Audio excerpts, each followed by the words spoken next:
नमस्कार। DD news पर आप देखना शुरू कर चुके हैं हमारा खास प्रोग्राम। इस वक्त मैं हूं लाल चंद्र सिंह। अगले 1 घंटे में हम देखेंगे कुछ ऐसी खबरें जिन पर चर्चा जरूरी है। ये चर्चा हम करेंगे अपने संवाददाताओं और खास मेहमानों के साथ। और आज सबसे पहले बात करेंगे कि 11वीं बार प्रधानमंत्री नरेंद्र मोदी लाल किले के प्राचीर से संबोधित करने वाले हैं 15 अगस्त को, यानी कि कल। तो 11वीं बार प्रधानमंत्री संबोधित करने वाले हैं, लेकिन किस तरह से प्रधानमंत्री नरेंद्र मोदी ने इसे एक रस्म से अलग लाल किले के प्राचीर को एक मंच बनाया है, आम लोगों की भागीदारी का मंच। इस पर आज सबसे पहले बात करेंगे और इसके बाद आज की खास चर्चा होगी कि उत्तर प्रदेश में जो 10 सीटों के लिए उपचुनाव होने हैं उसमें कांग्रेस ने बड़ा दावा ठोक दिया है। कांग्रेस ने कहा है कि इन 10 सीटों में से 5 सीट उनको चाहिए, कांग्रेस पार्टी को। तो सवाल यह है कि क्या अखिलेश यादव 5 सीटें कांग्रेस को देने के लिए तैयार होंगे, और क्या कोई फॉर्मूला निकलेगा, या फिर कांग्रेस का यह दावा विपक्षी इंडी गठबंधन की टेंशन को बढ़ा रहा है। तो इस पर आज की खास चर्चा होगी खास मेहमानों के साथ। और इसके बाद बात करेंगे कि कोलकाता में जो महिला रेजिडेंट डॉक्टर का रेप और मर्डर हुआ, उसके बाद क्या क्या हुआ। अब तो जांच सीबीआई को दे दी गई है, लेकिन इस बीच में क्या क्या हुआ। क्या कुछ निशान मिटाने की कोशिश की गई, क्या उस पर कोई लीपा पोती करने की कोशिश हुई है, क्या उसमें किसी को बचाने की कोशिश हुई है।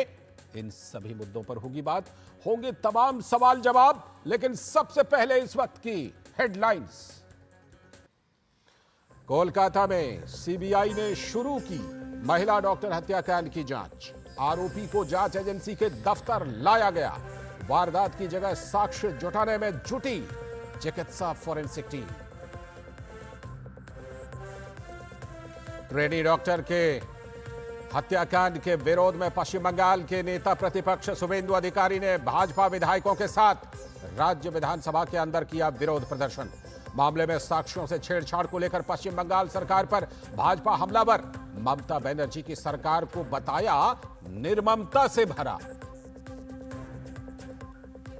अरविंद केजरीवाल को नहीं मिली सुप्रीम कोर्ट से राहत। सर्वोच्च न्यायालय का अंतरिम जमानत देने से इनकार। कोर्ट सीबीआई को कोर्ट ने जारी किया नोटिस। अगली सुनवाई 23 अगस्त को।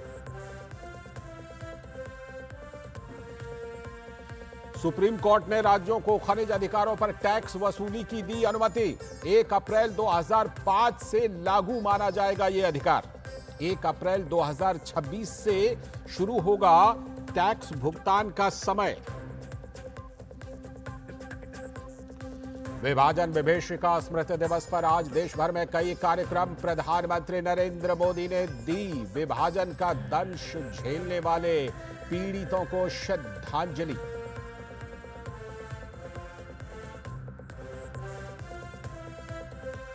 स्वतंत्रता दिवस समारोह के लिए लाल किला समेत राजधानी दिल्ली में सुरक्षा के कड़े इंतजाम। आज शाम 7 बजे राष्ट्रपति देंगी राष्ट्र के नाम संदेश। दूरदर्शन और आकाशवाणी के सभी चैनलों पर प्रसारण। लोकसभा चुनाव नतीजों से उत्साहित कांग्रेस ने उत्तर प्रदेश की 10 विधानसभा सीटों पर होने वाले उपचुनावों में किया 5 सीटों पर दावा। विपक्षी इंडी गठबंधन में सपा के लिए कांग्रेस ने बढ़ाई चुनौती। क्या अखिलेश राहुल गांधी की बड़ी भूमिका को करेंगे स्वीकार। और हर घर तिरंगा अभियान के तहत देश के कोने कोने पे से बढ़ रही है जन भागीदारी। केंद्रीय मंत्रियों समेत आम लोगों ने घरों में फहराया राष्ट्रीय ध्वज। तिरंगे के साथ सेल्फी ले रहे हैं लोग।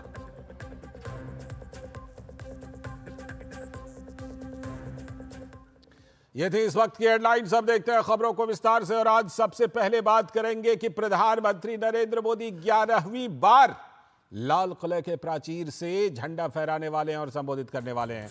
तो आजाद भारत में प्रधानमंत्री नरेंद्र मोदी तीसरे पीएम हैं जो लगातार 11 बार लाल किले से तिरंगा फहराएंगे।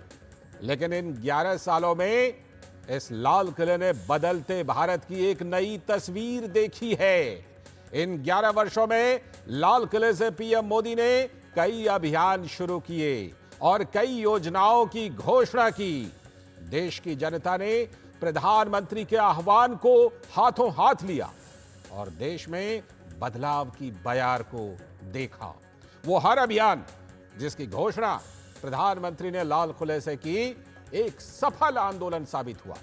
चाहे वो स्वच्छ भारत अभियान हो जिसने देश की सूरत बदल दी, या फिर जनधन योजना जिसके तहत 52 करोड़ से भी ज्यादा लोगों के बैंक में खाते खुले हैं। तो इस तरह की अनेक योजनाएं हैं जो सामाजिक योजनाएं हैं, जन कल्याण की योजनाएं हैं। उन सभी योजनाओं का प्रधानमंत्री ने ऐलान किया और लोगों ने उसको सफल बनाया। तो देश की जनता का यह प्यार और समर्थन देश के प्रधानमंत्री को मिलने के मुख्य कारण आखिर क्या हैं? आइए देखते हैं इस रिपोर्ट में। कल के स्वतंत्रता दिवस के अवसर पर हम आज़ादी के 78 वर्षों का जश्न मनाने जा रहे हैं और ये पहला मौका है जब देश ने लगातार 11 साल तक किसी भी प्रधानमंत्री पर विश्वास जताया है। कल प्रधानमंत्री एक बार फिर लाल किले की प्राचीर से देश को संबोधित करेंगे और लाल किले पर तिरंगा फहराएंगे।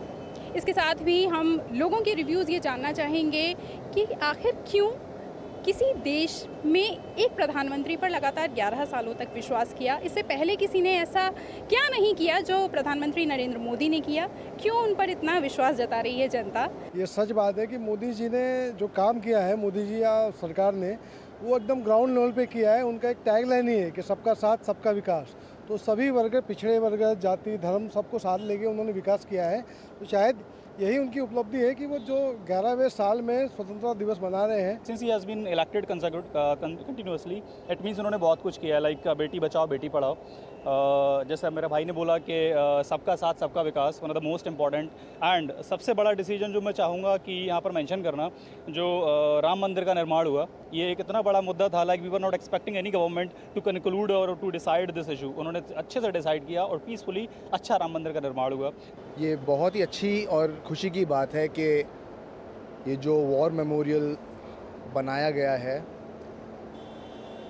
हमारे अनसंग हीरोज़ को सेलिब्रेट करने के लिए, उनको याद करने के लिए, उनको श्रद्धांजलि देने के लिए, इससे हमारी जनरेशन और आने वाली जनरेशन इस चीज़ को दिन रात याद रखेगी कि कितना सैक्रिफाइस हमारे लिए उन्होंने किया है। तो प्रधानमंत्री की नीतियों और उनकी योजनाओं के कारण ही देश की जनता ने उन पर वो विश्वास जताया है कि उन्हें मौका दिया है कि लाल किले में पर वो एक बार फिर से तिरंगा फहराएं और वहाँ की प्राचीर से एक बार फिर देश को संबोधित करें। कैमरामैन राहुल चोपड़ा के साथ नूतन, संसद भवन से। तो ये रिपोर्ट आपने देखी कि आम जनमानस जो है, वो आम जनमानस किस तरह से प्रधानमंत्री नरेंद्र मोदी के साथ कनेक्ट करता है और वो कौन से कारण हैं जिसकी वजह से प्रधानमंत्री नरेंद्र मोदी 11वीं बार लाल किले पर आज़ाद भारत में ये जो है झंडा फहराने वाले हैं लाल किले पर। और लाल किले से तिरंगा फहराने वाले प्रधानमंत्री नरेंद्र मोदी तीसरे प्रधानमंत्री होंगे जो 11 बार ये झंडा फहराएंगे। तो इन 11 सालों में इस लाल किले ने देखी है बदलते भारत की एक नई तस्वीर। पहले लाल किले से मोटे तौर पर निभाए जाते थे रस्म। पीएम मोदी ने लाल किले से संबोधनों में सुनिश्चित की आम लोगों की भागीदारी। अनेक योजनाओं के जरिए आम लोगों की भागीदारी सुनिश्चित हुई। समय के ललाट पर इतिहास का अमिट हस्ताक्षर, नया संसद भवन, जो अद्भुत है, अद्वितीय है, अविस्मरणीय है और आनंदित कर देने वाला है। आनंदित इसलिए कर देने वाला है क्योंकि इसमें अंग्रेज़ों की गुलामी की छाप नहीं है। ये दर्शाता है एक भारत के सशक्त नेतृत्व को। और इस नए संसद भवन में है तमाम उन 140 करोड़ भारतवासियों की आकांक्षाओं का प्रतिबिंब, जो भारत को निरंतर प्रगति पथ की ओर आगे ले जा रहा है। साहस, स्वाभिमान, विचारों और विजन को अपने आप में समेटे सुभाष चंद्र बोस, जिन्हें पूरी दुनिया ने नेता माना, लेकिन विडंबना रही कि नेताजी सुभाष चंद्र बोस को अपने ही देश में वो स्थान नहीं मिला जिसके वो सच्चे हकदार थे। लेकिन समय बदला, नेतृत्व बदला और प्रधानमंत्री नरेंद्र मोदी के नेतृत्व में जॉर्ज पंचम का स्थान बदला और 28 फीट ऊंची नेताजी सुभाष चंद्र बोस की प्रतिमा का अनावरण हुआ, जिसे आज देश भर के लोग देखकर गर्व महसूस करते हैं। इस देश के कई ऐसे आज़ादी के महानायक रहे जो गुमनामी के अंधेरे में कहीं खो चुके थे, लेकिन प्रधानमंत्री नरेंद्र मोदी के नेतृत्व में ये सारे गुमनाम नायक आज देश के सामने महानायक के रूप में उभर कर आए हैं। वो भारत जिसकी आज़ादी की कल्पना भी आसान नहीं थी, लेकिन जिस राष्ट्र के पास योद्धा होते हैं, जिस राष्ट्र के पास रणबांकुरे होते हैं, जिस राष्ट्र के पास महान क्रांतिकारी होते हैं, वो राष्ट्र ना केवल आज़ाद होता है बल्कि वो राष्ट्र आत्मनिर्भर भी होता है। आज जब हम स्वतंत्रता दिवस की 78वीं वर्षगांठ मना रहे हैं तो राष्ट्र के उस प्रगति पथ को भी याद कर लेते हैं जो सशक्त नेतृत्व के साथ पूरे विश्व में अपनी पहचान बना चुका है। और बात जब प्रगति पथ की हो तो राजधानी का वो पथ जरूर याद आ जाता है जिसके 2 नाम हुए। जी हाँ, अब तक जिसे राजपथ के नाम से जाना जाता था वो अब हो चुका है कर्तव्य पथ। ये बोध कराता है आपको, हमको अपने कर्तव्यों के बारे में, और ये संभव हुआ भारत के सशक्त नेतृत्व के माध्यम से। तो आपने हमारे 2 संवाददाताओं नूतन और संध्या की ये रिपोर्ट देखी, जिन्होंने ये नब्ज टटोलने की कोशिश की कि आखिर वो कौन सी बातें हैं जिसकी वजह से प्रधानमंत्री नरेंद्र मोदी 11वीं बार लाल किले के प्राचीर से तिरंगा फहराने वाले हैं। इसकी और ज़्यादा पड़ताल हम करते हैं। हमारे सलाहकार संपादक विनोद जी हमारे साथ, विनोद मिश्र जी जुड़े हुए हैं स्टूडियो में, उनसे जुड़ करके इस मुद्दे पर बात करते हैं। विनोद जी, देखिए ये 78 साल 77-78 साल हो गए, जाहिर सी बात है कि तिरंगा तो हर बार फहराया ही जाता है, लेकिन ये जो पिछले 11 साल हैं, इन 11 सालों में एक चीज़ हमने अपने संवाददाताओं की रिपोर्ट के जरिए भी देखी कि पहले ऐसा होता था कि चलिए एक रस्म सा बन गया था, तिरंगा फहराना है, एक संबोधन देना है 50 मिनट 60 मिनट 65 मिनट का, लेकिन उसको जन आंदोलन और जन भागीदारी में बदलना है। ये प्रधानमंत्री नरेंद्र मोदी ने पिछले 11 सालों में किया है, 10 सालों में। लाल जी, मैं तो देख के आह्लादित था कि हमारे 2 जो रिपोर्टर ने ये शानदार तस्वीर भेजी है बदलते भारत की जी, और उसको दिखाया है अपने, तो वो सीधे सीधे आप कह सकते हैं कि बदलते भारत की वो नैरेटिव्स कैसे बदले हैं। जी, हमने देखा अभी संध्या के पार्लियामेंट की रिपोर्ट, क्या इस देश में हमने उम्मीद की थी अभी कि ये 100 साल पुराना संसद भवन जो है एक नए संसद भवन में जो भारत के लिए और भारतीयों द्वारा बनाया गया एक संसद भवन होगा, जो देश की सर्वोच्च पंचायत है जहां 140 करोड़ देशवासियों के प्रतिनिधित्व है, उसको जो दिखा के इतना आनंदित हो रहा था। जब संध्या ने दिखाया आप उस कर्तव्य पथ को और उसमें सुभाष चंद्र बोस का उस प्रतिमा को लगे हुए, तो यही तो बात है जो इस देश ने 11 साल में देखा है। और वो देखा है जो फ्रीडम स्ट्रगल के नैरेटिव्स कैसे बदले हैं इस 11 साल में। प्राइम मिनिस्टर मोदी तीसरी प्रधानमंत्री हैं जो लाल किले पे 11वीं बार झंडा फहरा रहे हैं जी। लेकिन उससे इंपॉर्टेंट है कि जो 70 साल का जो डिस्कोर्स था फ्रीडम स्ट्रगल को लेके, वो फ्रीडम स्ट्रगल इन 10 वर्षों में कैसे बदला है और उसके वो नायक, उसके वो महान जो आप कह सकते हैं नायक जो गुमनामी के अंधेरे में चले गए थे, वो कैसे हमारे सामने में उनकी छवि सामने में आई है, ये सबसे बड़ा बदलाव है। जब संध्या ने आपको दिखाया था, अभी लाल किले से भी एक रिपोर्ट भेज रही थी कि कितना इंपॉर्टेंट था कि इस लाल किले को, जब आप कह रहे थे अपने अभी उद्बोधन में, जब आप बता रहे थे कि एक कस्टम जैसा लग रहा था कि प्राइम मिनिस्टर वहां जाएंगे, झंडा फहराएंगे और उसके बाद 1 साल तक प्राइम मिनिस्टर कभी नहीं जाएंगे। लेकिन ये प्राइम मिनिस्टर मोदी हैं जो 15 अगस्त के अलावे भी कई बार लाल किले गए हैं, ये हमें याद रखना चाहिए, क्योंकि प्राइम मिनिस्टर ने उस लाल किले के फिलॉसफी से सुभाष चंद्र बोस के बिल्कुल। वो जो दिल्ली चलो का और लाल किले पे झंडा फहराने का उनका जो संकल्प था, आपने देखा होगा शायद जो 75वें वर्षगिरह जो आईएनए का हुआ था, आजाद हिंद फौज की उसमें वहाँ पर जयंती एक पर, खास तो प्रदर्शनी प्राइम मिनिस्टर लगाई गई। मोदी ने लाल किले पे झंडा फहराया था।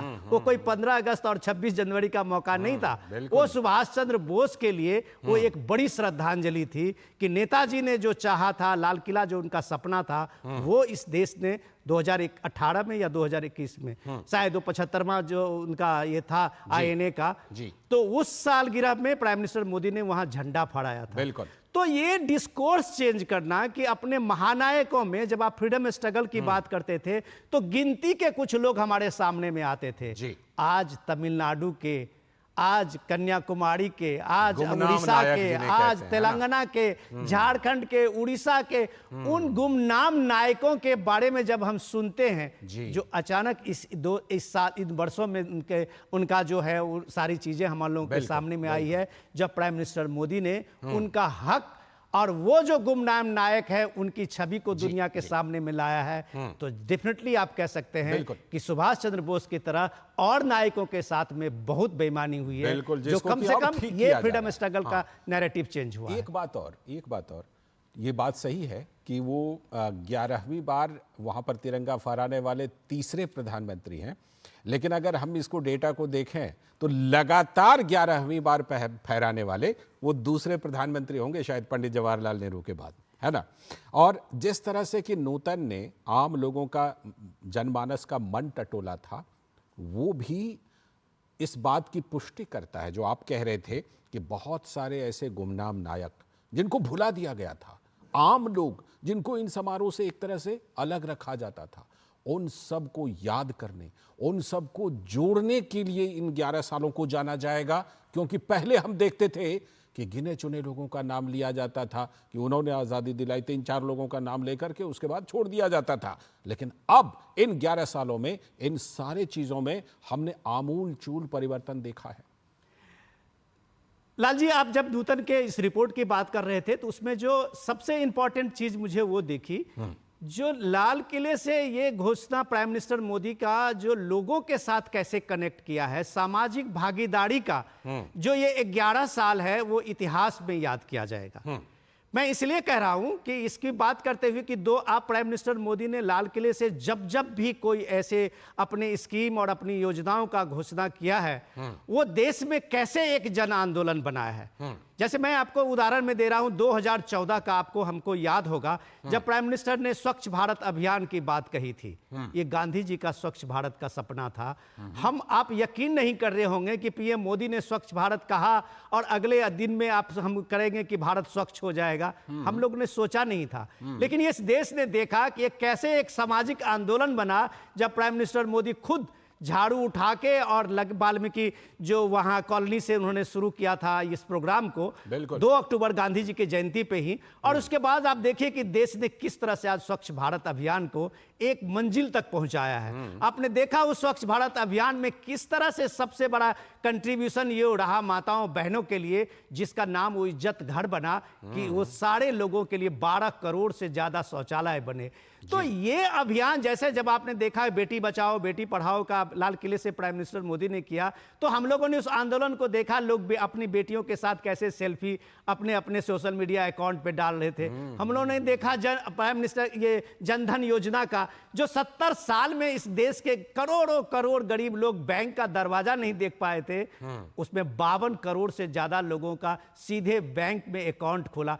ऐसे डिजिटल आप इंडिया की बात कीजिए, जल जीवन मिशन की बात कीजिए, जितने बड़े बड़े flagship scheme, prime minister Jan Dhan ये आवास योजना की बात कीजिए, ये आयुष्मान कार्ड की बात कीजिए, ये सारे स्कीम प्राइम मिनिस्टर मोदी ने लाल किले से घोषणा करके लाल किला को एक तरह से एक पब्लिक मंच बना दिया कि लोगों के सामने में लोगों की योजनाओं को प्राइम मिनिस्टर मोदी ने 15 अगस्त को ही उसी लाल किले से किया है। और यही जनभागीदारी की है कि एक एक योजना आज लोगों को याद है, क्योंकि वो लाल किले से कहा गया था। याद तो है ही, और कल का इंतजार भी है विनोद जी कि कल जब प्रधानमंत्री 11वीं बार वहां झंडा फहराकर संबोधित करेंगे तो कल क्या कुछ खास कहने वाले हैं, क्या कुछ खास योजनाओं का भी ऐलान होने वाला है। हम लोग ज़रूर उस पर कल बात करेंगे, लेकिन फिलहाल हम बढ़ते हैं अगली खबर की तरफ। लेकिन उससे पहले एक ब्रेक लेंगे। आप हमारे साथ बने रहिएगा क्योंकि आपके साथ एक खास चर्चा भी करनी है कि उत्तर प्रदेश में दरअसल हुआ क्या है कि जो 10 सीटों के उपचुनाव होने हैं उसमें आधी सीटों पर कांग्रेस ने दावा ठोक दिया है। तो अब अखिलेश यादव के सामने चुनौती है। इस पर आज खास चर्चा करेंगे। फिलहाल वक्त है एक ब्रेक का।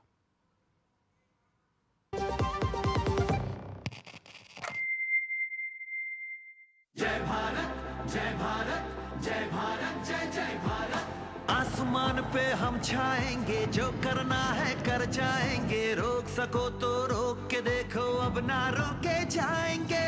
जय भारत जय भारत जय भारत जय जय भारत। सोने की चिड़िया था अपना भारत हमको ज्ञात है, फिर ऐसे ही भारत का निर्माण करो तो बात है।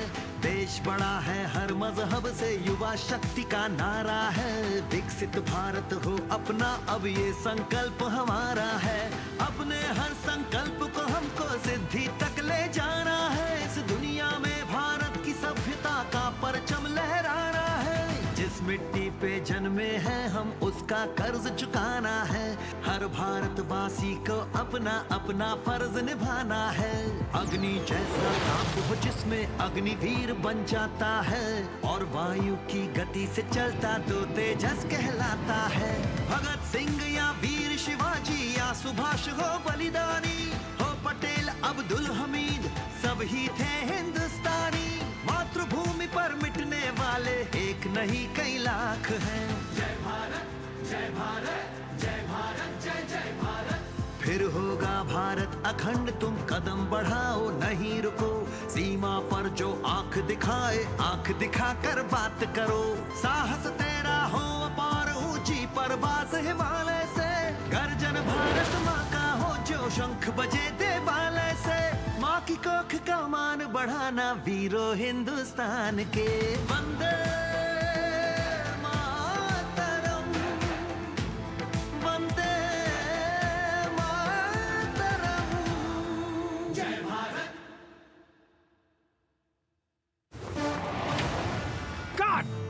सुरक्षा की गारंटी हर चीज में जरूरी है, चाहे वो मुश्किल स्टंट हो या अच्छी फसल।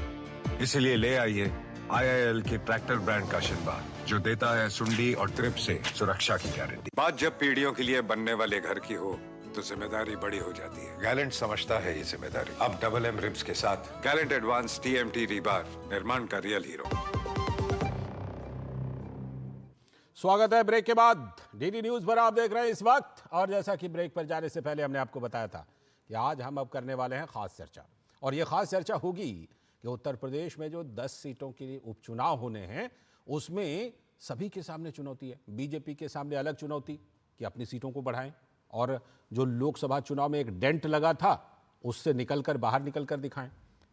सपा के सामने चुनौती कि 5 सीटें उनकी थी वो वापस पाएं। कांग्रेस अलग चुनौती पेश कर रही है 5 सीटों का दावा करके। तो इसी पर आज खास चर्चा हुई। तो उत्तर प्रदेश उपचुनाव में क्या कांग्रेस दिखाएगी अपनी ताकत? लोकसभा चुनाव से उत्साहित कांग्रेस पार्टी ने विधानसभा चुनाव में संगठन में जान फूंकने का मन बना लिया है। तो उत्तर प्रदेश की 10 विधानसभा सीटों पर होने वाले उपचुनावों में कांग्रेस ने आधी यानी कि 5 सीटों पर दावा ठोक दिया है। तो विपक्षी इंडी गठबंधन में सपा के लिए कांग्रेस ने चुनौती बढ़ा दी है। क्या अखिलेश यादव राहुल गांधी की इस बढ़ी हुई भूमिका की चाहत को स्वीकार कर लेंगे क्या?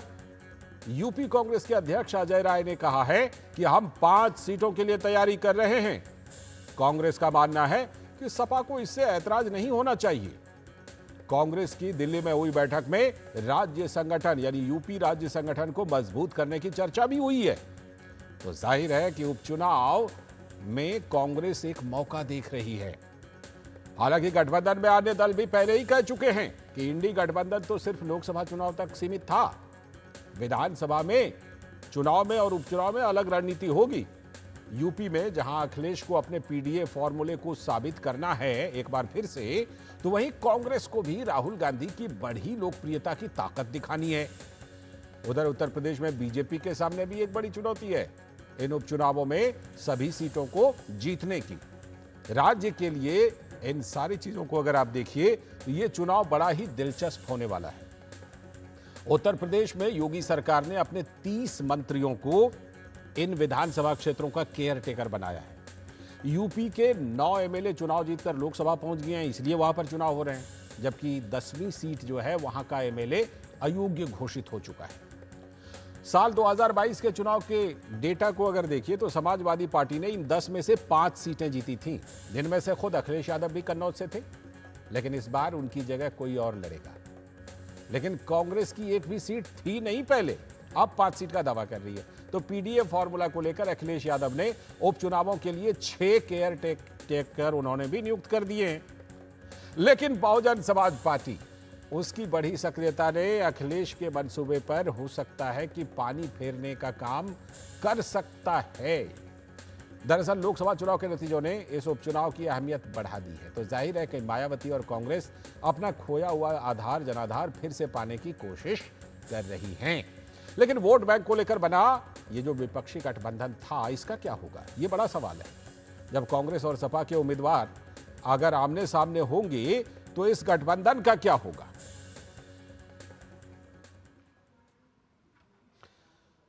तो इसी पर चर्चा करने के लिए आज जो है खास तौर पर चर्चा करने के लिए हमारे साथ खास मेहमान जुड़ रहे हैं। जैसा कि हमने बताया था कि हमारे साथ स्टूडियो में तो हमारे सलाहकार संपादक विनोद मिश्र जी जुड़े हुए हैं ही, और साथ में हमारे साथ अनिला सिंह जी जो भारतीय जनता पार्टी की प्रवक्ता, बहुत बहुत स्वागत मैम। और साथ में हमारे साथ अशोक यादव जी समाजवादी पार्टी के प्रवक्ता, बहुत बहुत स्वागत अशोक जी आपका भी इस चर्चा में। मैं चर्चा को विस्तार विनोद जी के जरिए देता हूं। विनोद जी, सबकी अपनी अपनी चुनौती, बीजेपी की अपनी चुनौती कि भाई जो डेंट लगा है उससे जरा पार पा लें, मौका है 10 सीटों पर उपचुनाव का। कांग्रेस की चुनौती कि अगर आधार बढ़ानी है तो सीटें तो लड़नी पड़ेंगी, और सपा की चुनौती कि जब 5 सीटें उनकी थी पहले तो वो बचा लें, और फिर कांग्रेस जो 5 पर दावा ठोक रही है उसको क्या दें, और मायावती जी की भी चुनौती कि अपना खोया जनाधार पाएं। तो ये सारी चुनौतियों ने, इन सारी चुनौतियों ने मिल करके इन 10 सीटों के उपचुनाव को बड़ा ही दिलचस्प सा बना दिया है। लाल जी, मैं आपकी रिपोर्ट से ही आता हूं कि ये सच में आपने जो कही और आपकी जो रिपोर्ट है वो सबके लिए चुनौती है, और सबको इसमें अपने को साबित करना है। क्योंकि इसमें साबित करने की बात इसलिए है कि सबसे इंपॉर्टेंट चीज है कि अभी भी कांग्रेस और सपा में ये तय नहीं हुआ है कि ये इतनी बड़ी जो जीत है लोकसभा में वो किसके क्रेडिट है। सपा के लोग कहते हैं कि ये अखिलेश यादव का क्रेडिट है कि उनका पीडीए फॉर्मूला जो है वो हिट किया है। कांग्रेस के लोग कहते हैं कि राहुल गांधी की ये बड़ी लोकप्रियता है जिसको एक्सेप्टेंस का वहां यूपी में मिला है। तो इसी पे जब कल का कांग्रेस की यहाँ बड़ी बैठक थी दिल्ली में, सारे राज्य के अध्यक्ष जो इंटरिम जो बने हुए हैं कांग्रेस के, वो सारे अध्यक्ष के साथ में महासचिवों की मीटिंग थी। उस मीटिंग में उनको ये लग रहा है कि शायद देश ने उनको एक बड़ा मौका दिया है विपक्ष में और एलओपी बनने के बाद राहुल गांधी को, कि राहुल गांधी की जो शख्सियत बढ़ी है उसका आजमाइश भी वो यूपी के इस बाई इलेक्शन में करना चाहते हैं। क्योंकि आपने देखा कि रायबरेली और अमेठी सीट जीतने के बाद गांधी परिवार को लेके एक बात जो कांग्रेस के वहां संगठन के लोग हैं ये कहने लगे हैं कि शायद गांधी परिवार का एक एक्सेप्टेंस बढ़ा है जी। और इसको लेके जब सपा के तरफ से ये मीटिंग में ये लोगों के साथ में ये बात होने लगी है कि कांग्रेस को 5 सीटें चाहिए, तो सीधे सीधे कांग्रेस के तरफ से ये है कि हमारा संगठन को भी हमें खड़ा करना है, तो इस बाई इलेक्शन में हमें अपने संगठन को उसमें जिंदा करना होगा। लेकिन सवाल तो ये है कि यूपी के लोग इस बात को जानते हैं कि सपा ने ही कांग्रेस के संगठन को खत्म किया था, सपा ही ने ही कांग्रेस की वोट को खत्म किया था। उसी सपा के दम पे कांग्रेस वहां फिर से खड़ी हुई है। तो ये जो कंट्राडिक्शन है वो इंडिया गठबंधन का सबसे बड़ा ये कंट्राडिक्शन सामने में आ रहा है, जो संभव है कि बाई इलेक्शन में आते आते ये जो एक बड़ा चट्टानी एकता है उसको आप एक्सपोज होते हुए दिखेंगे जी। ये सवाल है कि क्या ये एकता कायम रहेगी। अशोक यादव जी, आपके सामने 3 चुनौतियां हैं, मैं गिनाता हूं। उधर योगी जी ने कमर कस ली है कि भाई उन्होंने बिल्कुल ये किया है कि ज़्यादा से ज़्यादा सीटें जीतेंगे। दूसरी तरफ कांग्रेस ने 5 सीटों पर दावा ठोक दिया है, और तीसरी तरफ बहन जी बहन जी भी बिल्कुल एक्टिव हो गई। आमतौर पर उपचुनाव लड़ती नहीं थी पहले, लेकिन अब कह रही हैं कि लड़ेंगी। ये तीनों चुनौतियां हैं, क्या एक बार फिर से आपका पीडीए फॉर्मूला सुपरहिट होगा क्या? देखिए, आपने तीनों सवाल किए। अब पहला सवाल जो आपने कहा कि माननीय योगी जी ने कमर कस लिया है, बिल्कुल सही बात है। उन्होंने कमर इस तरह से कसा है कि कोई भी अधिकारी, इन जो 10 उपचुनाव होने वाले हैं, इन जिलों में यादव और मुस्लिम नहीं होना चाहिए। ये दैनिक भास्कर में खबर छपी आज। अच्छा, तो एक खबर, बहुत बड़ी खबर है कि अगर मुख्यमंत्री स्तर तक या शासन अगर इस तरह का काम करे कि जाति देखकर अधिकारियों को फील्ड में पोस्टिंग हटा दे कि फला यादव जाति के अधिकारी को फील्ड में नहीं रहना, मुस्लिम जाति के अधिकारी को फील्ड में नहीं रहना, तो मुझे लगता है कि इस तरह की गुंडागर्दी, प्रशासनिक गुंडागर्दी ही कही जाएगी। दूसरी बात आपने कहा बहन जी को लेकर के कि उपचुनाव अमूमन नहीं लड़ती हैं, लेकिन इस बार लड़ रही हैं। तो आपको मैं पहले उपचुनाव में ले जाऊंगा। जो 2 लोकसभा का उपचुनाव था, एक आजमगढ़ का, एक वहां का रामपुर का, आपको याद होगा रामपुर में। हाँ, मुझे याद है, अच्छी तरह याद है। रामपुर में बहन जी नहीं लड़ी थी और आजमगढ़ बहन जी लड़ी थी, और जिसके वजह से आजमगढ़ और रामपुर की दोनों सीटें किसको मिली थी? भाजपा को। बीजेपी ने जीत ली थी। हाँ, मूवमेंट ऐसा ही होता है कि वो जहां चुनाव उनको लड़ना है कि नहीं लड़ना है, इसका डिसीजन जो बीजेपी लेती है, और बीजेपी जिस हिसाब से गोटी अपनी सेट करती है उस हिसाब से बहन जी अपना चलती हैं। इस बात को दलित समाज भी देख रहा है और सारे बीएसपी लोग के कोई लोग हैं नहीं तो मैं जरूर ये सवाल उनसे पूछता, आप जो आरोप लगा रहे हैं जी। जो आप आरोप लगा रहे हैं उस पर बीएसपी का कोई अगर होता तो जरूर मैं पूछता। लेकिन जरा उस सवाल पर आ जाइए कि कांग्रेस आधी सीटों पर दावा ठोक रही है, 5 सीटें मांग रही है, कितनी देंगे? हाँ, ये देखिए, कांग्रेस पार्टी की जहां तक सवाल है, इसके पहले जो लोकसभा के चुनाव में देखिए कितना उठापटक हुई थी, क्या क्या शब्द बाण चले थे। इसके बाद भी हम लोगों के बीच आराम से गठबंधन हुआ और हम लोगों ने मिरेकल किया उत्तर प्रदेश में। तो ये सब जब उतना बड़ा मामला था वो सॉर्ट आउट हो गया, तो ये जो 10 सीटों का उपचुनाव का कोई बहुत बड़ा मसला नहीं है। थोड़ा सा आइडिया दीजिए ना, 5 सीटें मांग रही है, कितने देने के लिए तैयार हैं आप लोग? देखिए, अभी मैं ये नहीं आपको सीट नंबर नहीं बता सकता, लेकिन इतना जरूर बता सकता हूं कि हमारी कांग्रेस पार्टी से गठबंधन रहेगा, और जो यूपी में हम उनको स्पेस देंगे उसके बदले में हम अन्य राज्यों में उनसे स्पेस लेंगे। तो इसमें कोई दिक्कत नहीं है। हमारा उनसे मैं लौटता हूं आपके पास, अशोक जी। अनिला जी, अशोक जी ने एक बात जब शुरुआत की तो उन्होंने कहा कि ये लोग ना देख रहे हैं कि जहां जहां चुनाव होना वहां कोई यादव ना हो, कोई मुस्लिम ना हो। मैं पूछना चाहता हूं, क्या आपकी पार्टी में कार्यकर्ता, नेता और तमाम लोग ये यादव और मुस्लिम कम्युनिटी से नहीं है कोई? क्या आप लोग जो आरोप है कि एकदम हटा दे रहे हैं, बिल्कुल हर जगह से देख लेते हैं कि यहाँ कोई यादव मुस्लिम तो नहीं है? मेरी सबको राम राम। और मुझे बिल्कुल भी ताज्जुब नहीं हुआ जब समाजवादी पार्टी के प्रवक्ता बंधु अशोक जी ने कहा, सफेद झूठ कहा, भारतीय जनता पार्टी में मुस्लिम नेता नहीं है, भारतीय जनता पार्टी में यादव नेता नहीं है। मुझे लगता है, मुझे मालूम नहीं है कि कितना एक्सपीरियंस है इनको उत्तर प्रदेश की राजनीति का, परंतु मैं एक ही बात कहूंगी कि जाकर आप फिर से भारतीय जनता पार्टी, चाहे वो केंद्र में हो, चाहे उत्तर प्रदेश में हो, या अलग मुझे हंसी भी आ रही है इनकी बात पे, अलग राज्यों में है, तो बताएं क्या मुख्यमंत्री नहीं है, कैबिनेट मिनिस्टर नहीं है? किस प्रकार की बातें आप लोग करते हैं? आप लोग कहते हैं कि ट्रांसफर पोस्टिंग में ये लोग भेदभाव करते हैं। अरे गाजीपुर का जो पूरे जिले का कप्तान है वो किस धर्म से आ रहे हैं पता है आपको? लिस्ट लेकर बैठी हूँ, बताऊं कि कहाँ यादव पोस्टेड है और कहाँ मुसलमान पोस्टेड है। थोड़ी इतनी हल्की बात नहीं करनी चाहिए, है ना? एक आप डीडी जैसे नेशनल चैनल पर हैं और आप इतनी हल्की बात कर रहे हैं। मोबाइल में कुछ लिस्ट दिखा रहे हैं अशोक जी। हाँ, अशोक जी मोबाइल में कुछ लिस्ट दिखा। अच्छा, वो खबर जिनका हवाला उन्होंने दिया था ना, वो वाली खबर दिखा रहे हैं। ठीक है, देख लिया अशोक जी। और दूसरी बात ये है, बेहद स्पष्ट शब्दों में हर भारतीय जनता पार्टी का कार्यकर्ता, चाहे वो किसी भी पद पर बैठा हो या ना हो, हम बेहद स्पष्ट हैं। ये वो राजनीतिक दल है, कांग्रेस से लेकर समाजवादी पार्टी तक, कि ये तुष्टीकरण की राजनीति करते हैं, और तुष्टीकरण की राजनीति करने में जो हिंदू है उसको हमेशा इन लोगों ने प्रताड़ित किया, टेकन फॉर ग्रांटेड लिया। भारतीय जनता पार्टी की सरकार स्पष्ट है, स्पष्ट है कि हम कोई भेदभाव नहीं करते हैं, परंतु किसी को खुश करने के लिए हम हिंदुओं को नीचा नहीं करते। 10 सीटों। अभी मैं सुन रही थी अशोक जी कह रहे थे कि हमारा गठबंधन रहेगा कांग्रेस के साथ। हाँ, वो उन्होंने दावा किया। कांग्रेस का गठबंधन आपके साथ रहेगा कि नहीं रहेगा, ये देखने वाला विषय। ठीक है। और लेकिन आपके सामने भी चुनौती तो है 10 सीटों के उपचुनाव पर। मैं आता हूं आपके पास लौट करके। विनोद जी, आपने दोनों प्रवक्ताओं की बात सुनी। अशोक जी ने ये दावा तो किया कि नहीं हमारी, देखिए पिछली बार भी क्या क्या नहीं बोल दिया था, हैं? अखिलेश यादव को कांग्रेस ने बोल दिया था, अजय राय ने, और अखिलेश जी ने कांग्रेस के लिए बोल दिया था, लेकिन फिर भी हम लड़े तो सही, इतनी ज्यादा करने के बाद भी हाथ मिला के लड़े, वैसे ही इकट्ठे रहेंगे।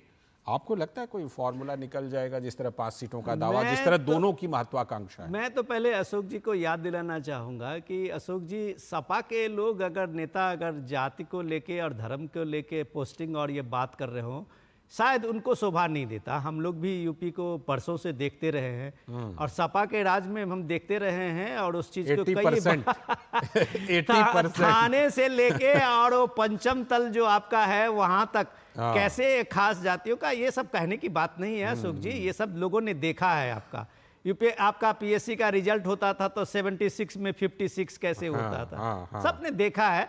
इन सब चीजों को ज्यादा जोर देने की जरूरत नहीं है।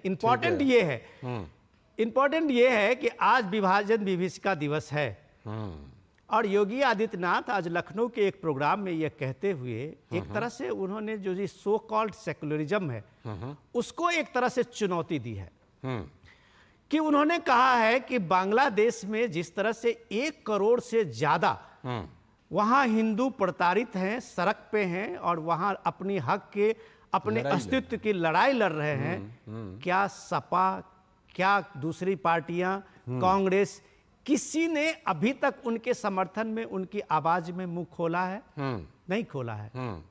ये इसलिए नहीं खोला है कि उनको लगता है कि हौसे हिंदू कहते ही उनका सेकुलर वोट जो है वो कहीं इधर से उधर ना हो जाए, खिसक जाएगा। क्या राहुल गांधी जो लगातार जो कभी भी प्रियंका गांधी हर घटनाओं पे अपनी एक बड़ी कमेंट देते हुए जुडिशियल इंक्वायरी की मांग करते थे महिला उत्पीड़न पे, बंगाल में इतना बड़ा ये हुआ है, एक लेडी डॉक्टर के साथ, एक देश की एक प्रतिभा के साथ, इतना निर्भया 2 आप कहें उसको, कि इतना विभत्स हुआ है। क्या सपा को, क्या राहुल गांधी को, किसी को आपने देखा है उस पर बात करते हुए? अयोध्या और कन्नौज भी जोड़ लीजिए। अयोध्या और कन्नौज पे देखिए, क्या प्रियंका गांधी का आप एक मासूम नाबालिग लड़की के बारे में आपने देखा है कि उसके न्याय के लिए उनका एक कोई ट्वीट आया है?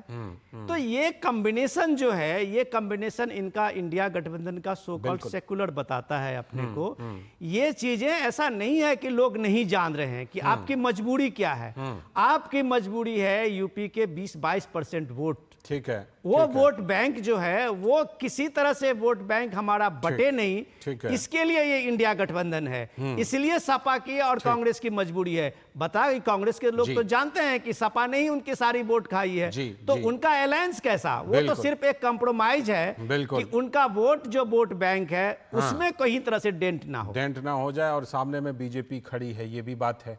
अशोक जी, ये जो 2 मुद्दों का खास तौर पर विनोद जी ने जिक्र किया, एक तो देखिए अयोध्या रेप मामला हो या फिर कन्नौज रेप मामला हो या कोलकाता में महिला डॉक्टर का रेप और मर्डर हो, इस पर जो सपा और कांग्रेस, मैं इन्हीं 2 पार्टियों के फिलहाल जिक्र कर रहा हूँ, ये जो रुख ले रही है, ये इसका क्या उपचुनावों में आपको असर पड़ सकता है? और दूसरी बात ये भी कि अभी बांग्लादेश में हिंदुओं पर हमले बड़ी चर्चा में हैं, और उस पर आप लोगों ने जितनी सी प्रतिक्रिया दी है और जैसी प्रतिक्रिया दी है, क्या आपको लगता है कि ये भी उपचुनावों में बीजेपी इसको मुद्दा बनाएगी आपके खिलाफ, और आपको इसका हो सकता है कि इसका असर देखना पड़े आपको? देखिए, विनोद जी ने कई सवाल किए, आपने भी उसी सवालों में से 2-3 सवाल किए। सबसे पहले विनोद जी ने कहा कि सपा सरकार में 76 में से 56 एक जाति विशेष के आया, क्यों कहिए यादव समाज, तो इसका इसी तरह का सवाल कुछ माननीय मुख्यमंत्री जी ने नेता विपक्ष उस समय के अखिलेश यादव जी से किया था कि 46 में से 76 को उन्होंने गलती 46 बोल दिया था कि 76 में से 56 सीएम एक जाति विशेष के हो गए। तो उसी समय एलओपी जो राष्ट्रीय अध्यक्ष हमारे अखिलेश यादव जी ने उनको चैलेंज किया था, अगर आपके वो सूची हो तो सूची को टेबल कर दीजिए। मुख्यमंत्री टॉप क्लास के सरकार के सबसे ऊपरी पावदान पर बैठे हुए व्यक्ति होता है, उस व्यक्ति ने आज वो सूची टेबल नहीं कर पाया, और एक फाल्स नैरेटिव चलाया जा रहा है, एक फाल्स नैरेटिव चलाया जा रहा है। मैं आपके चैनल के माध्यम से अभी आप एक अखबार की रिपोर्ट का हवाला दे रहे थे अशोक जी, अभी अखबार की एक रिपोर्ट को आप दिखा रहे थे और उसी के दम पर आप सारी बातें कर रहे थे। बिल्कुल भजन जी, तो मैं कह रहा हूँ कि कोई रिपोर्ट दे दें, कोई रिपोर्ट आप गूगल करके दिखा दे मुझे कि इस रिपोर्ट के आधार पर मुख्यमंत्री जी बोल रहे थे, मैं मान लूंगा। अच्छा, ठीक है। दूसरी बात इन्होंने आदेश को लेकर के कहा, वो अब उस पर आ बांग्लादेश जाइए, अब उस पर आ जाइए कि ये दो चीजें जो हैं, एक तो रेप और मर्डर पर आप लोग जो प्रतिक्रिया दे रहे हैं, जैसी भी दे रहे हैं, और जो हिंदुओं पर हमले हैं, ये तो बीजेपी उठाएगी आने वाले उपचुनाव में, कैसे देखिए, काउंटर कीजिएगा? जी जी जी, रेप वाला जो मुद्दा है, चाहे अयोध्या की बात हो, चाहे कन्नौज की बात हो, है, हाँ, उसमें तो आपके नेताओं के नाम हैं। जी जी जी, देखिए सबसे पहली बात, जो आप कन्नौज की जो ताजा तरीन घटना की बात मैं कर लूं, ताजा तरीन घटना में है कि जो नवाब सिंह वहां पे एक्यूज्ड हैं, उनका समाजवादी पार्टी ने रिटेन में लेटर जारी किया है कि इनको 5 साल पहले पार्टी से निष्कासन है इनका। तो हमारे फिर पार्टी अभी लोकसभा चुनाव में राहुल गांधी और अखिलेश यादव के साथ कैसे नजर आ रहे थे कार्यक्रम में वो? देखिए भीड़ भाड़ में कौन नेता कहाँ आ जाता है, नहीं, भीड़ भाड़ वाली बात नहीं है, भीड़ भाड़ वाली बात वो नहीं है। और आपकी प्रवक्ता जूही सिंह जी ने, आपकी प्रवक्ता जूही सिंह जी ने उनका बचाव किया है बोल करके। देखिए जूही सिंह ने भी यही बात कहा कि उसकी निष्पक्षता से जांच हो, पता चले उसमें एक्यूज्ड है। और जो पीड़िता की बुआ जी का भी जो स्टेटमेंट तमाम जो बदल रहा है, और उसमें एक बयान ये भी है कि भारतीय जनता पार्टी जिलाध्यक्ष उनको बचाने गए थाने पे, ये सारी बातें अगर लबोलुबाब यह है कि वो संदेहास्पद मामला है, और अब तरफ से उस पीड़िता के प्रति संवेदना, हर चीज देखिए अशोक जी, आप अयोध्या वाले को संदेहास्पद बना दिए कि केस वेस बाद में दर्ज होगा, पहले डीएनए, है ना? मायावती जी ने आपको जवाब दिया, कहा कि अपने समय में कितने डीएनए करा करके केस दर्ज करते थे, है ना? ठीक उसी तरह आप कन्नौज वाले को भी संदेहास्पद बना रहे हैं, ऐसे होगा क्या? ये मुद्दा तो फिर बनेगा।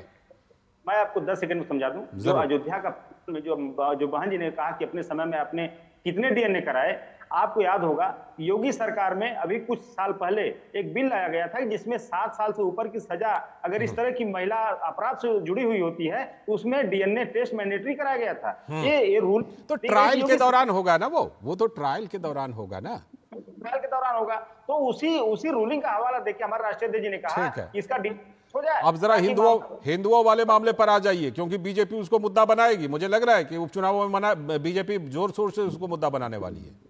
देखिए लालचंद जी, बीजेपी एक्चुअली अगर देखा जाए तो उच्च कोटि की सेल्समैन पार्टी, सेल्समैन, अच्छा, मतलब हर चीज अच्छा, ठीक है। अनिला जी इस बारे में बताएंगी कि उनका सेल्समैन वाला स्किल कैसा है। देखिए वो नाम को बेचते हैं, माँ गंगा के नाम को बेचते हैं, और तमाम हमारे जो महापुरुष रहे हैं, चाहे सरदार पटेल जी को बेचते हैं, चाहे सुभाष चंद्र बोस जी को बेचते हैं, लेकिन विचारधारा किसी की नहीं मानते हैं। बेच सब विचारधारा किसी की नहीं मानते। ठीक है अनिला जी का काउंटर। अनिला जी आपको कह रहे हैं कि भाई आप हर मुद्दे को सेल्समैन की तरह अच्छी तरह से बेच लेते हैं और वो बिक भी जाता है। इस बार भी उपचुनाव में मुझे लगता है ये दोनों मुद्दे तो बीजेपी बड़े जोर शोर से उठाने वाली है, रेप मर्डर वाला और साथ में जो हिंदुओं पर हमले पर चुप्पी है। लालचंद जी, इस राष्ट्र में क्या, इस पूरे विश्व में किसी की औकात नहीं है कि वो सुभाष चंद्र बोस जी को बेच दे, महात्मा गांधी जी को बेच दे, वल्लभ भाई पटेल जी को बेच दे। हाँ, इतनी ये जो महान व्यक्तित्व हैं जिनका इतना बड़ा योगदान रहा है, इतने महान व्यक्तित्व जिन लोगों ने अपनी जान को न्यौछावर कर दिया है, इस धरती पे किसी की औकात नहीं है कि उनको बेच पाए। ये भाषा है समाजवादी पार्टी की, ऐसी पार्टी जो कि आतंकवादियों के लिए मुकदमे लड़ती है। उनको तो लगेगा ही ना कि ये व्यक्तित्व जिनको हम भगवान समझते हैं उनको हम बेचते हैं। क्या मतलब है इस चीज का? यही मानसिकता है इन जैसे राजनीतिक दलों की, तभी इनके अंदर दूर दूर तक राष्ट्रवादिता नहीं होती। तभी राहुल गांधी जाकर विदेशों में कहते हैं India is not a nation. आप जब भारत को नेशन ही नहीं मानोगे तो आप नेशनलिस्ट कैसे हो सकते हो? ये लोग नेशनलिस्ट हैं ही नहीं। और हिंदुओं की बात, और ये साहब बैठे हुए बता दें, भारतीय जनता पार्टी के बारे में तो जरूर 2-4 बात कर रहे थे। इनकी पार्टी का एक भी राष्ट्रीय अध्यक्ष जो है एक जाति और एक परिवार के अलावा कभी कोई हुआ है? चाहे वो प्रदेश की बात कर लूं और चाहे मैं राष्ट्र की बात कर लूं, मुसलमानों को आप लोग इस्तेमाल करते हैं। और कैसे? अतीक के साथ खड़े हो जाएंगे, मुख्तार के साथ खड़े हो जाएंगे, हाँ, कभी तारिक महमूद के साथ खड़े हो जाएंगे। जरा इस पर जवाब दे दीजिए। आप इस्तेमाल करते हैं, दंगे आप मुजफ्फरनगर में कराते हैं, और मुजफ्फरनगर के दंगे, इस बात पर जवाब आप दीजिए। जो लोग हैं परेशान है तो वहां पे सफाई पे ठुमके लग रहे होते हैं कलाकारों। अब इस पर जवाब दे दीजिए कि 10 सीटों पर उपचुनाव होना है, आपके सामने भी तो बड़ी चुनौती है कि आप भी ज्यादा से ज्यादा सीटें जीत करके दिखाइए ताकि लोकसभा चुनाव के नतीजे जो थे और जो उससे एक माहौल बना था उसमें आपके लिए सुधार हो। 10 on 10 भारतीय जनता पार्टी। आपको लग इनकी रहा असलियत उत्तर प्रदेश की जनता ने देख ली। 4 सीटें जीते नहीं कि अयोध्या हो जा रहा है। ठीक है, अशोक जी देखिए हंस रहे हैं और कुछ छोटा सा काउंटर भी करना चाह रहे हैं। अशोक जी कर दीजिए छोटा काउंटर। ज्यादा कुछ नहीं बोलूंगा, बहन जी को बस यही कहूंगा, जैसे जो अब की बार 400 पार तो मुझे वाकई में दुख हो रहा है, वाकई में दुख हो रहा है। यहाँ पर हम देख रहे हैं कि 4 सीटों को जीतने की वजह से कैसे हौसले बुलंद हो रहे हैं। ठीक है। मुझे विनोद जी से एक छोटा सा कमेंट। विनोद जी अभी दोनों प्रवक्ताओं की बात सुन करके ये लग तो रहा है कि बड़ा ही हॉट रहने वाला ये 10 सीटों का उपचुनाव और उसका नतीजा भी। देखिए, मैं सीधे आपके अपने ही रिपोर्ट से देखिए, अशोक जी जो बात कह रहे थे, डेफिनेटली आप पॉलिटिकल लीडर हैं, वो पार्टी के प्रवक्ता हैं, तो अपनी बात तो मजबूती से रखेंगे, रखनी ही चाहिए। और अशोक जी रखते भी हैं। हम लोगों के प्रोग्राम में जुड़ते हैं, अशोक जी बहुत मजबूती से अपनी बात रखते हैं। बिल्कुल। लेकिन सवाल ये है कि अशोक जी के पार्टी की चिंता ये है कि उनके पीडीए का क्या होगा। अब ये पीडीए जो है, तब से अगर परेशानी करने का जो होने का जो सबसे बड़ा सबब है जी, कि अगर वो पीडीए में जो अल्पसंख्यक है, अगर वो राहुल गांधी अपनी मजबूती दिखाने के कारण उस अल्पसंख्यक में सेंध कर दिए तो फिर एक नुकसान है। ठीक है। उस डी में अगर मायावती खुल के आ गई उपचुनाव में तो उनका डी कहाँ रहेगा, तब वो एक परेशानी है। और पी जो है उनका डी वो लेकर के निकल जाएंगी शायद। डी वो लेके निकल ठीक है, बहरहाल बड़ा ही दिलचस्प होने वाला है। चलिए, समय की कमी है फिलहाल। बहुत बहुत शुक्रिया विनोद जी जुड़ने के लिए, और अशोक जी आपका, और अनिला मैम आपका भी जुड़ने के लिए बहुत बहुत शुक्रिया इस चर्चा में।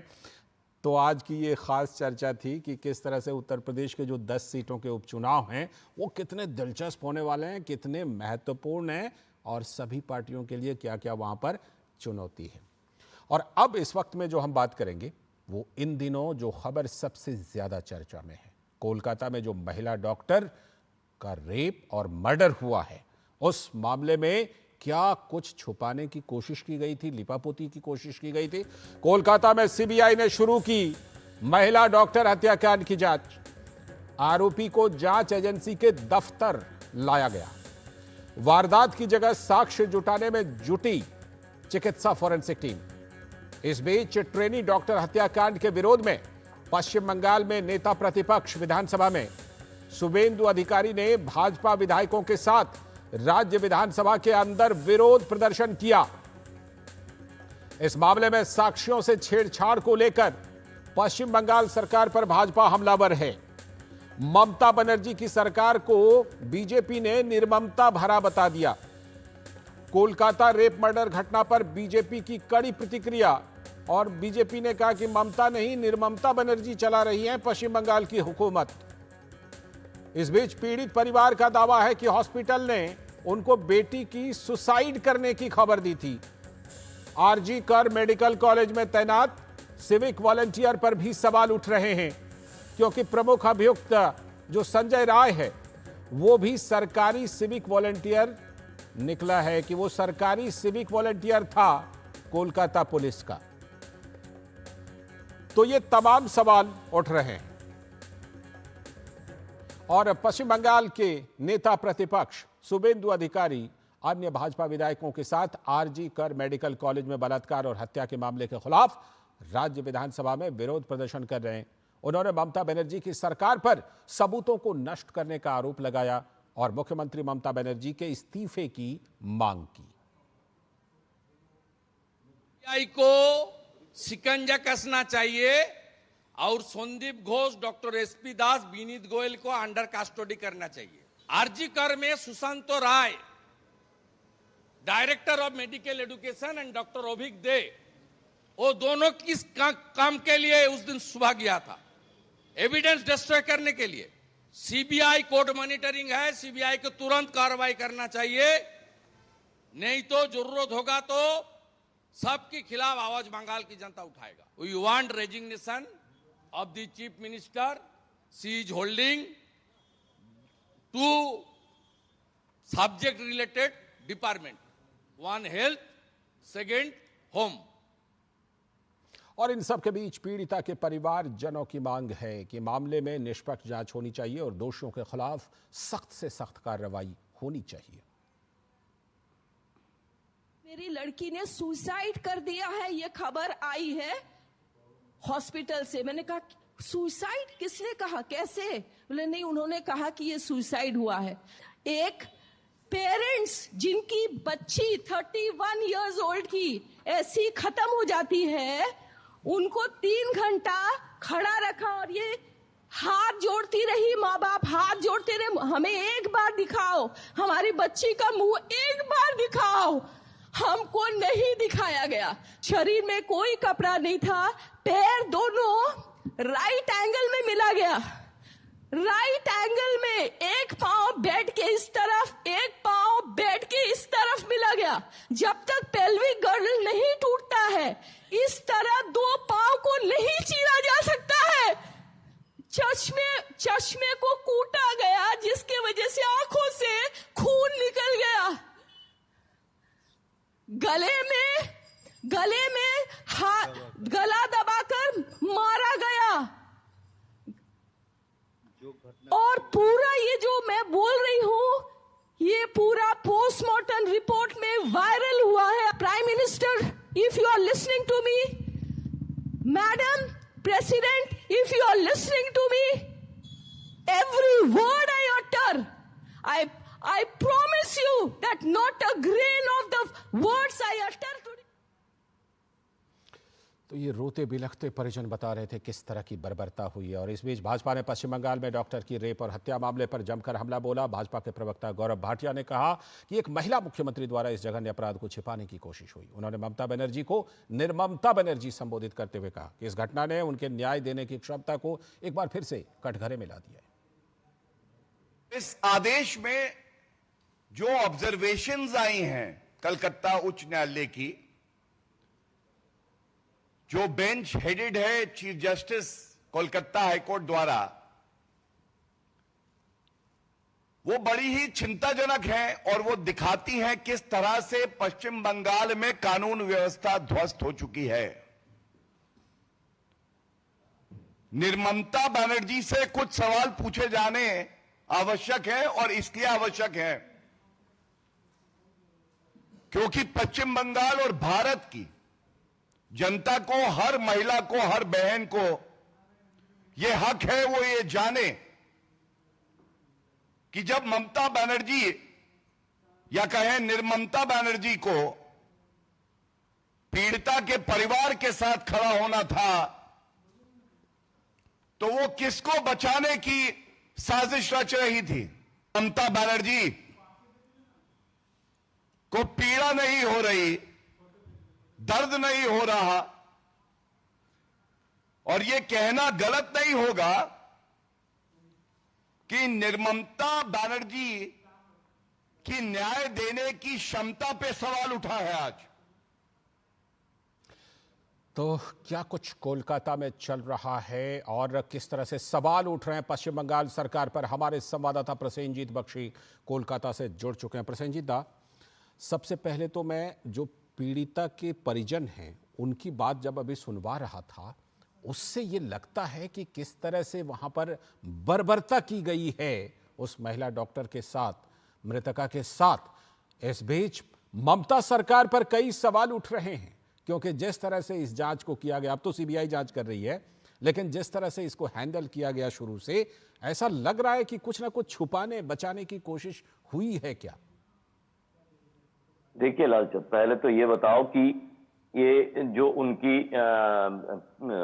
लेडी डॉक्टर की जो परिजन उनकी शरीर के बारे में बयां कर रही थी जी, तो आपको नहीं लग रहा था कि आपका रूह भी कांप गया है? बिल्कुल, कि जिस तरह से शरीर का उन्होंने वर्णन कर रही थी, किसी हैवान और कुछ हैवान, एक हैवान नहीं, कुछ हैवान मिलकर ऐसा कर सकता है, नहीं तो ऐसा नहीं हो सकता है। सच तो मतलब इसी से ही सवाल जुड़ा हुआ है आपका जो दूसरा है कि बाकी कौन कौन लोगों को पूरे ये जो कारनामे है, कारनामे से दूर रखने की कोशिश में पहले दिन से chief minister, health minister, home minister Mamata Banerjee और उनके पुलिस फोर्स लगे हुए थे। तो यही सवाल, और इसीलिए जनता के बीच में आक्रोश, जनता आज रात मिडनाइट को पूरे कोलकाता और पूरे बंगाल को एक ऐसी दृश्य पूरे दुनिया को दिखाने वाले हैं कि आक्रोश किसको कहते हैं। ये किसी तृणमूल कांग्रेस सरकार के खिलाफ नहीं है, ये किसी ममता बनर्जी के खिलाफ नहीं है, ये वो सरकार के खिलाफ है, वो चीफ मिनिस्टर के खिलाफ है जो इस तरह की वर्णन सुनने के बाद भी जिनका रूह नहीं कांपा, जिनका थोड़ा बहुत आपकी दिल के अंदर थोड़ा बहुत सहानुभूति नहीं आया कि वो जो पीड़िता है उनके परिवार के साथ हम ठीक ठाक बर्ताव करें, वो पीड़िता को हम उनका जो न्याय दिलाना है वो न्याय दिलाने।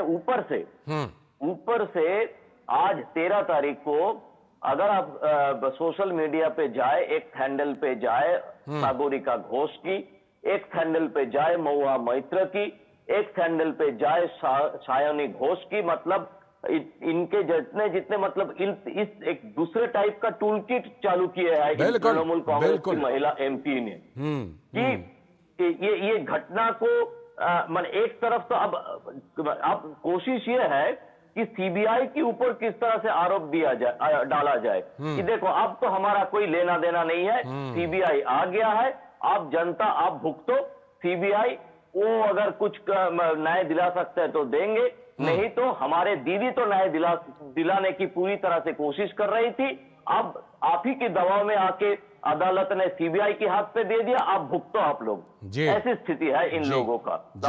बिल्कुल, लेकिन ये बात जरूर है कि जिस तरह से इस जांच को आगे बढ़ाया गया था और जिस तरह से ये जांच आगे बढ़ रही थी, अब तो सीबीआई जांच करेगी, लेकिन अभी भी संदेह है कि क्या इस दौरान किसी भी तरह का मैनिपुलेशन हुआ है क्या। भारतीय जनता पार्टी इसका आरोप लगा रही है और ये संदेह है। फिलहाल बहुत बहुत शुक्रिया प्रसेनजीत दा जुड़ने के लिए। आगे भी इस मामले में आपसे अपडेट लेते रहेंगे जब जब भी इस मामले में कुछ बड़ा होगा। फिलहाल आपका बहुत बहुत शुक्रिया। और इसी के साथ आज के इस वक्त में इतना ही। पूरी टीम को दीजिए अनुमति। नमस्कार।